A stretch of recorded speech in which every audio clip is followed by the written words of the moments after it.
2 சட்டங்களின் அடிப்படையில் தான் எல்லோரையும் பிடித்து செல்கிறார்கள். ஒன்று இடியாக இருக்கும், என்போர்ஸ்மெண்ட் டைரக்டரேட்டாக இருக்கும்.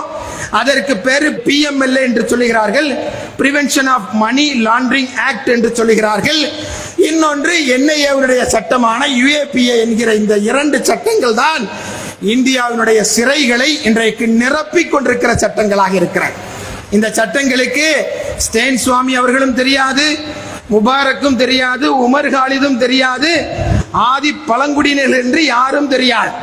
யாரு நீங்க ரோட்ல நின்று சாலையில நின்று எனக்கு உரிமை வேண்டும் என்று கேட்கிறீர்களோ, யார் ஆதி பழங்குடியினர்களுக்காக போராடுகிறீர்களோ, யார் சிறுபான்மை மக்களுக்காக ஜனநாயக அடிப்படையில் போராடுகிறீர்களோ, யார் இந்த நாட்டிலே கருத்துரிமை வேண்டும் என்று போராடுகிறீர்களோ, நாமெல்லாம் எழுதி வச்சுக்கணும், ஒரு நாள் நமக்கு NIA வரப்போகிறது, நாம் UAPAவில் நாம் கைது செய்யப்பட போகிறோம், நமக்காக வேண்டி ஒரு கருத்தரங்கம் நடத்தப்பட போகிறது என்று எழுதி வைத்துக் கொள்ளுவேன்.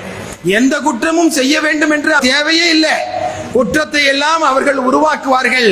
நாம் இந்த நாட்டிலே அடிப்படை உரிமைக்காக வேண்டி, கான்ஸ்டிடியூஷனுக்காக வேண்டி, we the people of India என்று சொல்லுகிற அந்த உரிமைக்காக வேண்டி போராடுகிறவராக இருந்தால் நம் மீது UAPA, NIA, PMLA போன்ற சட்டங்கள் பாய்ச்சப்படும் என்று சொல்லுகிற ஆபத்தான நிலையில் இருக்கிறோம். ஒரு குற்றம் நடந்தால் அந்த குற்றத்தை வைத்து உடனடியாக அதை கண்டித்து அதில் ஈடுபட்டவர்கள் எல்லாம் பிடித்து சட்டத்திற்கு முன்பாக சிறையில் அடைத்து அவர்களை தண்டிப்பதற்கான ஏராளம் தாராளம்